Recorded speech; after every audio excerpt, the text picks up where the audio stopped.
Today we have Adi Karisik, and he'll be talking about some cybersecurity. So I'm actually very excited about that. And so without further ado, Adi, you can take it away. So as Kim said, I'm Adi Karisik. I serve as a global technology leader for operational technology, cybersecurity for Jacobs.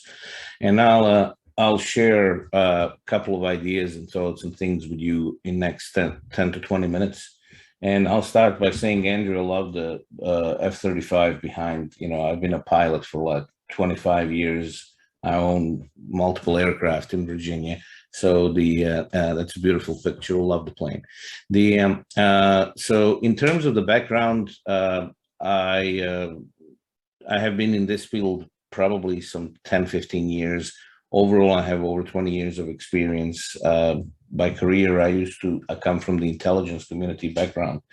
And one of the cool things about cybersecurity is that everybody brings a part of their previous life into that career, and you can find an interesting way how you can integrate your life experiences into understanding and the threat environment that we're dealing with. Now, the cybersecurity that I play with is a little bit different. I don't protect your data. I'm more about protecting that plane behind Andrew in terms of the systems and critical infrastructure pieces and so forth. But I'll try to present it in a way that to give you guys a little bit of a challenge in terms of mentally to kind of get a new spin on things and where the things are going. Because if you look statistically, OT cybersecurity is currently #1 growing the digital discipline in the world. Typically, we start every Jacobs presentation with something we call moment of caring, which is aimed to give us a little bit of a reflection on ourselves and kind of center us about the topic we're about to discuss. So I chose a topic for this presentation of mental complacency. And let me explain what that mental complacency is. Basically, it's when we start identifying past as standards of the future, when our relevancy in a professional sense is in a past tense versus in organized towards the future. And that affects the organizational behavior of the whole organization. Let me give you an example and how that works in real life. I was on one of our major global clients' site several months ago, and they were asking me to take a look at the particular process. The client is classified, but the process is very simple. And if they're doing this the right way or the wrong way, and what my opinion would be of how they're doing this thing. And after looking at the process, I realized that there are 2 steps in that process that are totally useless and redundant. There is no value added. So I figured out I would be a friend and good contributor that would take type of a thing such as complicated process, simplify it, and give them some of those work cycles back.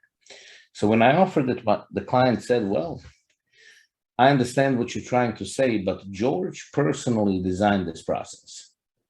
And unless he thinks it's different, that we're going to do it this way. I'm like, okay, can I talk to George? Maybe he can explain to me why we have these steps. I said, no, you can't. He retired in 1987.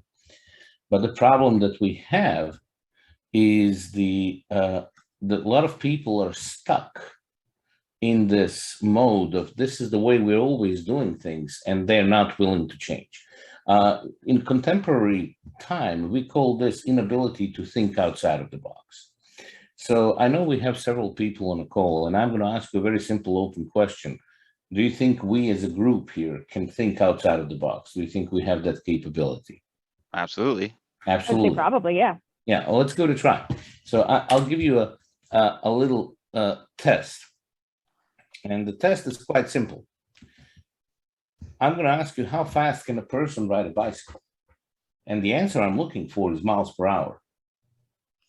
And here are the conditions. Has to be on a flat surface, has to be without any engines and motors accelerating to that maximum speed, has to be human propelled, no pushing or pulling at top speed. And I'm not looking for that person to sustain the speed for 20 minutes. It's that top speed that they're able to hit with their muscle movement.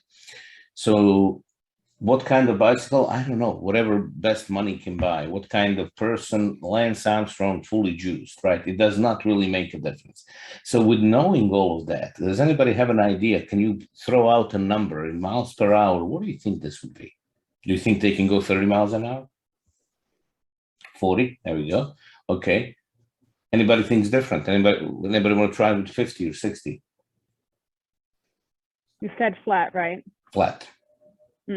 And by the way, it has to be verifiable. Whatever I tell you the answer is, I got to show. Well, there's no mention of whether it's in a vacuum or not. So Okay. maybe some high fraction of the speed of light. No, in miles per hour. And so it has to, I'll tell you, actually, it was done in open field. We have a guess of 60 miles per hour. 60 miles per hour. Okay. So let's say, can I say that in everybody in the room, we're looking at the range of as low as 20 or 30 and as high as 60 miles per hour. Would that be everybody's answer in that block? I think so. So, and the correct answer, I'll give you one more fact. The person who holds the record in the Guinness Book of Record is a lady by the name of Denise Miller Korenik. When she set this record, she was a mother of 3. She was 45 years old in 2018. The previous record holder was Freddie Rumpelberg, the Dutchman who did it in 1995. He failed first time and broke 24 bones during the fall. So the correct answer is 186 miles an hour. Let me show you what that looks like. Dennis Mueller Korenek. I'm sorry, 183.9. That was 2 miles out. So she has a pacing vehicle that starts her up to about 60 miles an hour. Then she detaches and continues pedaling and accelerating. I'll fast forward it a little bit so you can see when she detaches. Should be somewhere right here. 157, so 163 in the first mile. Looks like she's closing in on that. At 170 they're looking for. She is drafting, so Andrew, you had a pretty good guess on that, because even detached, she's using that vehicle to shield her from wind resistance.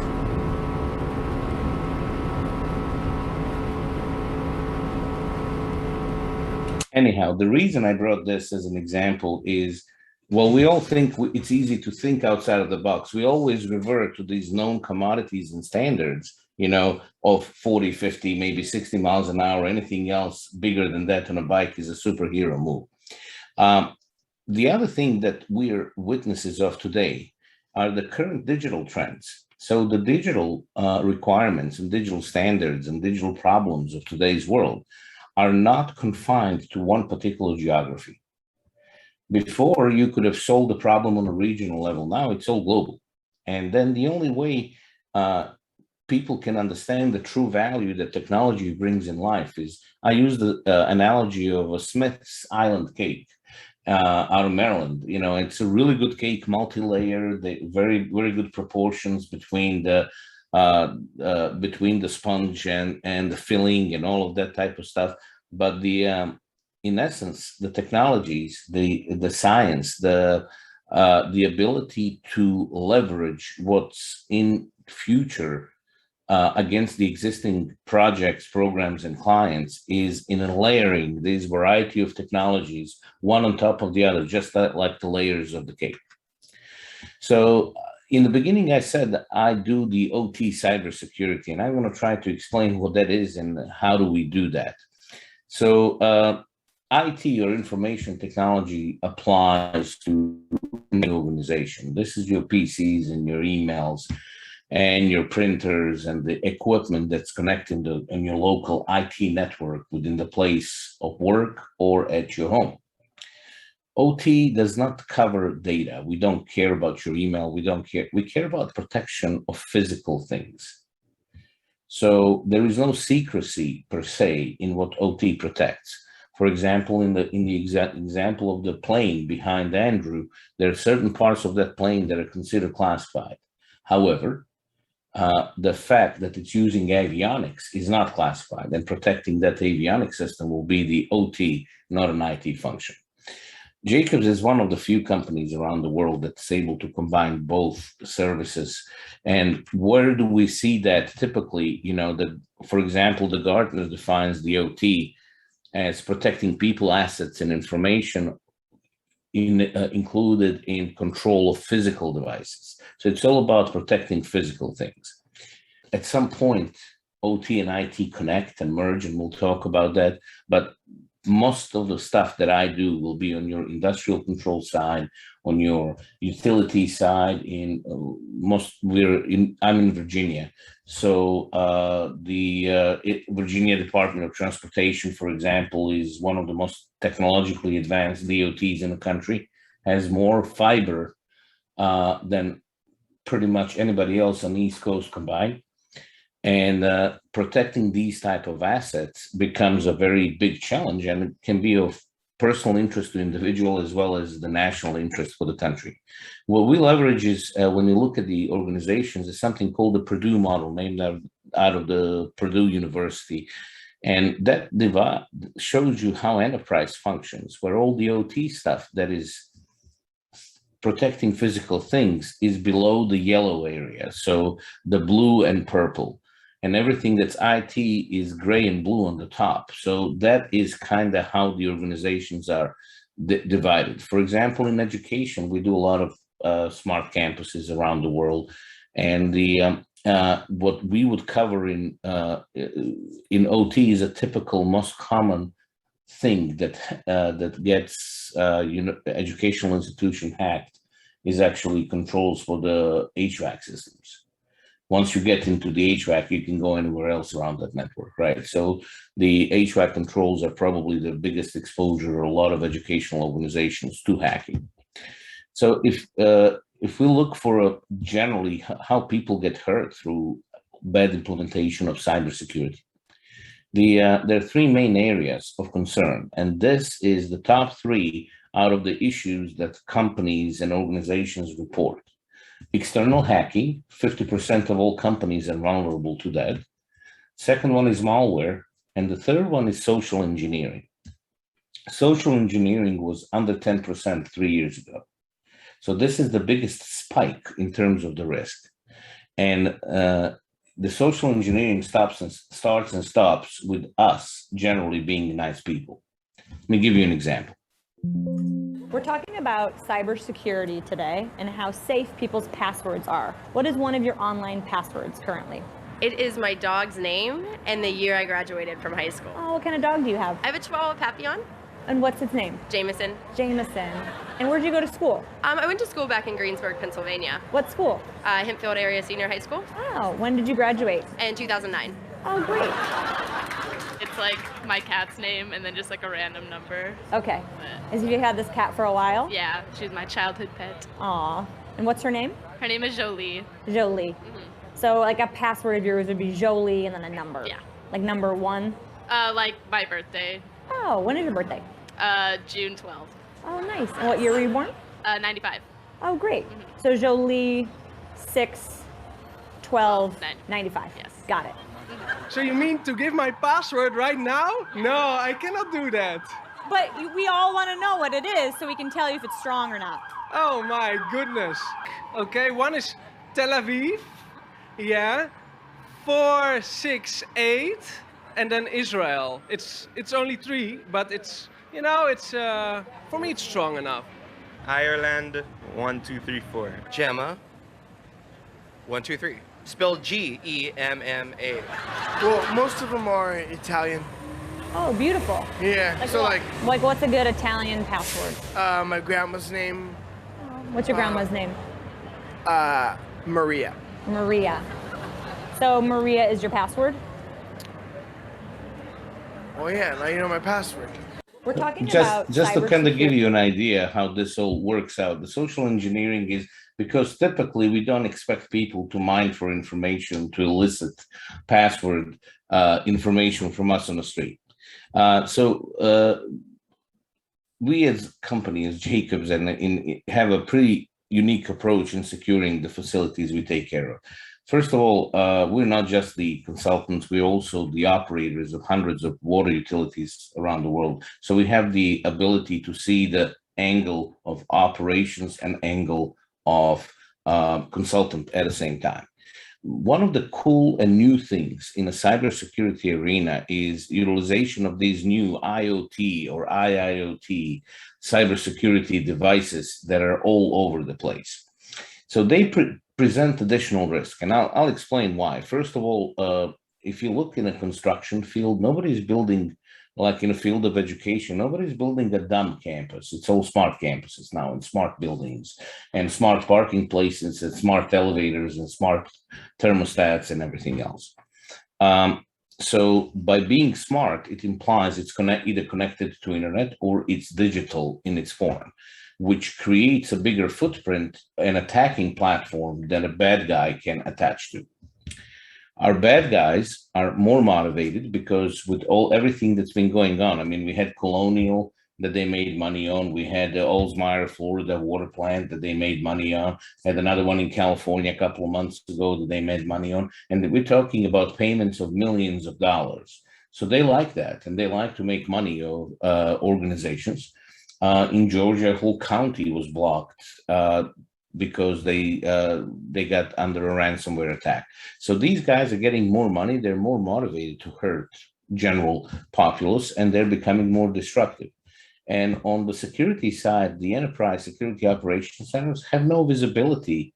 They see your email and your payroll information, but they really are not tracking your HVAC controls, your elevators, escalators, security cameras, and so forth. So this turns into a business risk, because if you're under attack, even if you don't end up paying a big amount of money, you're still potentially dealing with the production downtime, with the loss of sensitive or intellectual property that they can steal, and variety of safety and environmental incidents. The other thing, I call it laziness, because most of these IoT devices were designed not necessarily to make us more secure, but to make our life more convenient. So instead of you punching the code at the door, now we have a card that the device reads and we'll get let into the building. The problem is these devices that we bought, nobody knows who makes them, what kind of software is in there, what they're designed to do. There is no vetting. All we know is they're cheap, and we're buying them by a pound because they're cheap and they come from China. They're not designed to increase your security. They're designed to make your life easier. And because they're cheap, they're not really secure. They use a lot of open source cheap components that are very easy to hack or get access to. In 2020, last year in July, the United States government, primarily the CISA or NSA, issued an advisory saying that, you know what, all these cyber attacks on infrastructure, on key facilities, on government entities, schools, it's going to continue, and it's going to get worse in future. So who does this? Everybody, from a variety of nation states who are sponsoring this type of activities to other threats, which is the local, 14-year-old in mom's basement trying to see if he or she is cool enough to get into a school computer, to insider threats, which are disgruntled employees, and those are now turning into more and more damaging scenarios. And I'll demonstrate. First of all, insider threats on a water system in one of the southern states. In 2017, they discovered that employee in the IT department has put in illegal operation on which they were running all kind of financial scams, and everything was coming back and clearing the money. Money was laundered through a official county site. So just to kind of give you an idea how people get creative. The other thing, probably the most known one, is a place called Maroochy Shire in Australia. The story about Maroochy Shire was when it broke the news, it came in with a statement, hey, hacker was in jail because he did this. Here's the reality. Here is what really happened in Maroochy Shire. So the story about Maroochy Shire is very complex. The guy did what he did. He released almost 1 million gallons of untreated sewage intentionally into their parks, river, and hotel grounds, creating ecological disaster. But the problem that there was This guy was a temporary employee. By Australian labor law, as long as they have an active employee in that billet, they cannot hire somebody else for the same job. So he was like a temp to hire type of, or substitute teacher type of thing. And the person who he was replacing temporarily was on a medical leave, somebody with very serious disease who was in hospital for 11 years. Eventually, that person passed away, and the water treatment plant, or in this case, wastewater treatment plant, opened the job requisition looking to backfill the employee who is now deceased. The gentleman in question applied for a job because he was doing it for 11 years, but he did not get selected for the job. So they escorted him off site, but forget to take his credentials, access to network, access to controls, the wastewater system. And they say, oh, he hacked into it. No, he did not hack. It's an insider threat. He used a valid password and valid credentials to gain access to the system to do what he did. Another good example in this field is, I was sharing this with a particular customer in the state of Georgia. And they told me, you know what, this is scary and we have zero policies on our passwords. What do you recommend we do? And I said, well, what I think you need to do two things is buy yourself a multi-factor authentication kit. And before you do that, set up two rules in your password allocation. One is password complexity. And the second one is password expiration. So your password will not be good for 15 years. It'll be good for, 6 months and you have to change it. So they put these policies in place and they wanted to impress us how safe conscious they are. They put out the requirements for all employees. Password will be good only for 7 days. It has to be minimum 42 characters, minimum 19 special characters. Look, I don't consider myself to be a dumb person, but there is no way I'm going to memorize another 42 character password every single week. So as a result, all of their employees printed their passwords and they're posting them all over their cubicles and offices. So all you got to do is walk around with a camera and figure out what the password of the day is. Of course, we talked about the ransomware, and I'll give you the example. Texas Department of Transportation paid $64 million last year in ransomware fees. The first U.S. infrastructure attack was in 2017. They asked for $5,000. So we went from people attacking for $5,000 to people attacking for tens of millions of dollars. So finally, in today's world, no environment is safe from these cyber attacks. And the worst thing we can do is underestimate the ability of people to do things. One has to be aware of what's available, ask for help. There are plenty of free resources. I'll share a couple of slides that you're more than welcome to share with your students with free resources, how to get smart on this. And then what do we do in cybersecurity? The biggest concept, and I'm using this just to demystify. People think cybersecurity is something super new, techy, and complex. It's actually very simple. The biggest concept of cybersecurity is something called defense in depth. And what that means is, I'll go back to the same slide, sorry. What defense in depth means is what that graph presents. You have a layer of defense on each layer of what you're trying to protect, on device level, application, computer, network, and so forth. When people look at that, they say, oh yeah, this is high-tech stuff, but it's really not. You know where this comes from? It comes from this, defending the castle and multi-layer defense. So they didn't have device and a computer and application. They had the moat, and once you defeat the moat, you have to get to the archer towers. Once you defeat that, you have to breach the wall. Once you get in there, there is a courtyard surrounded by archers. Once you defeat that, you have the castle wall that you have to break into. So it's just adding layer after layer of defense and using common sense. That is all there is. The big mystery, and I think the two words that don't really go well in a critical infrastructure world is both C words. One is COVID, that nobody mentions, and the other one is cloud computing and putting data on the cloud. Everybody's afraid of that. So the fact is we're going to be destined to move towards the cloud integration eventually. It's just our own discomfort that's keeping us separated at this point. The other thing is system integrators, your contractors, when they come to your site, do they follow the cybersecurity best practice, right?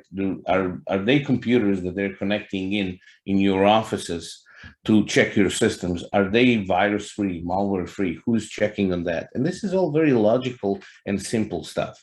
Finally, you got to practice your files that we call the crown jewels of your organization. They need to be protected.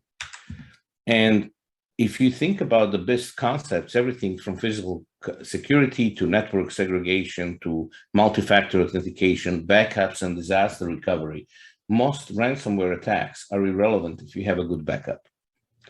Now, I want to stop on this side for a second, and I'm almost done. This network segregation via firewall is one of the newer concepts in technology, which shows how we can have devices communicate in this demilitarized zone, so there is no virtual connection, and it reduces the possibility of spreading of attack from one environment to the other on the cybersecurity side.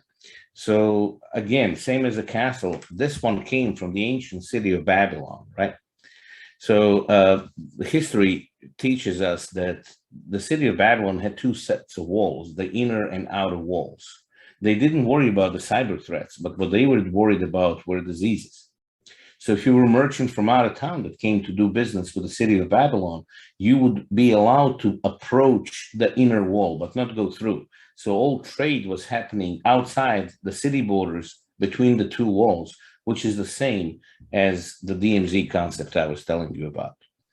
Last week, I was a guest speaker on some UK cybersecurity conference, and one of their government representatives asked me to make a comment if removing internet from everything that's important would make us more cyber secure.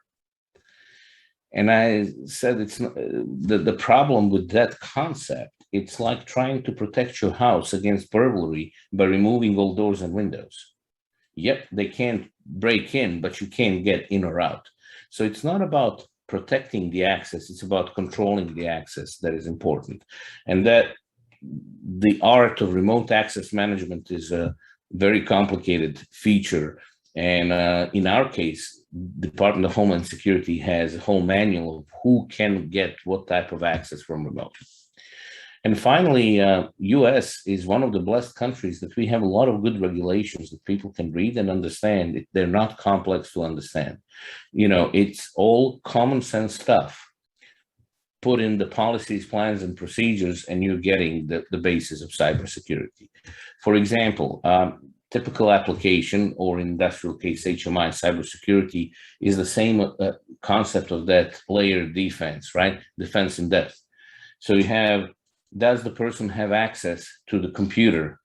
Does he have the right credentials? If he has the right credentials, does he have the right permissions to manipulate the data? Oh, does he have the credentials to enter the certain application? Does he have the right user permissions? And then he can do what he or she has intended to do with data manipulation.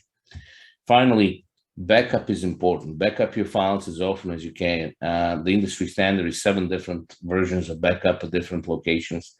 You don't have to do that for a lot of private stuff, but you know, what I'm talking about here mostly applies for the big complex systems, but it also applies to your home.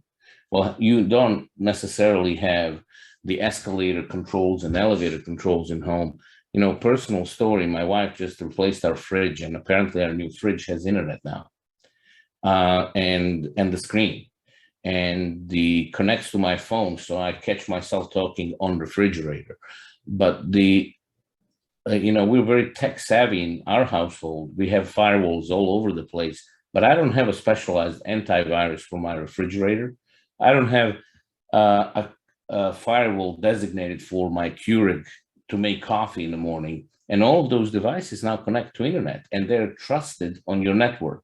So if I'm to hack into your home, those would be the accesses that I would look for in order to gain access to the rest of your home network. Finally, the 5 big pillars, and this is, I think, my last slide, the 5 big pillars of cyber resiliency. we can't protect what we don't know you have. So the first step in understanding how to set up a defense is figure out what your asset list is. What do we have to protect?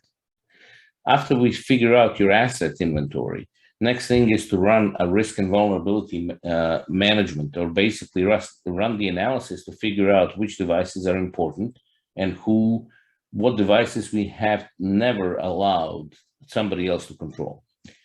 Based on that, we create a variety of operational efficiency standards and then unify your IT and OT security monitoring, because the only way you're going to know, nobody can prevent you from being attacked, but knowing that you're being attacked helps a lot. And finally, incident response, threat intelligence, run your algorithms, run statistics, and figure out, who is attacking you, why, what are the common avenues of attack, and everything else. And different organizations deal with this differently. I have a client in California who told me they have a way how to get the best cyber defense. And it's a very sensitive piece of infrastructure. They went with a camera, recorded everything, and posted it on YouTube and asked public to give them ideas how to protect them. You heard a lot of times that people say that safety is important. Everybody shares safety at work. I believe cybersecurity is organizational-wide responsibility, and everybody should be in the risk in that loop. Finally, these are some of the resources. The last one, the ISA 99, costs money. Everything else here is free. So Google them. You can find a lot of useful information. The young brains are usually susceptible when they start reading this type of stuff and playing with it. They come up with most amazing things that we old guys probably don't have mental capabilities to figure out. And that's it. Thank you so much. And I'll open up for any questions. Thank you so much for presenting. If we were in person, we would all clap for you, because what a wonderful presentation. And I gotta say, I've seen a number of cybersecurity presentations, and sometimes I watch them and I'm not really seeing what's going on, but this was really, really wonderful in terms of really explaining kind of the entire ecosystem. So thank you so much for that. And we do have a couple of questions. Because I know you had mentioned in the beginning that I guess you still are a pilot. Yes. And it sounds to me like you've done a variety of things. And I guess, especially with cybersecurity, it's a lot of what people call like the systems thinking. Yeah. And I guess, could you tell us a little bit about kind of what, what have been the most valuable skills that you've kind of transferred between, things that you enjoy and, and careers? Absolutely. I'm sort of a weird guy when it comes to careers, right? So I was supposed to be a military officer, ended up in the intelligence realm for the first part of my career. I do unusual things. I'm a pilot. I own a couple of flight schools in Virginia. We own propeller aircraft, jet aircraft, all kind of stuff. I sit on Rock and Roll Hall of Fame board. I work with musicians all over the country. I'm a still active practicing magician. I'm banned from all the casinos in Vegas. So I don't gamble, so it really doesn't hurt me. But I used to work for them trying to find the cheaters. And my most probably useful skill from my previous life that I still teach at Naval Postgraduate School and a couple of other non-public government schools. I'm a profiler by trade, right? So the ability to anticipate somebody's thinking pattern and know which way they're going to go, you can apply to any profession that you have. And that was probably the biggest gift that I got. That gift comes with a price. You can't turn it off, right? So, I used to get paid a lot of money to tell when somebody is lying to us or not being completely honest. But, when you go out and sit with your friends and you say, well, did he just lie to me? That comes as a price of not being able to shut that down. I think that probably would be the most useful, that and ability to quickly analyze a large amount of information and decide quickly what's the right course of action. Those would be the two critical skills that I think. Awesome. And we have some students with us today. They're out they're still in class in California. And they want to know, I guess, what would you tell high school students to do and if they were trying to enter a career field, your career field? Which, the cybersecurity one? Yeah. Okay, the cybersecurity one. First of all, you got to keep your mind open, and don't be afraid. It's going to take some practical and technical training and education. There are plenty of internships available. You just have to decide. There are two paths in the cybersecurity. You can go the information and data protection, or you can go that type of stuff with the operational technology and physical facilities and things to protect.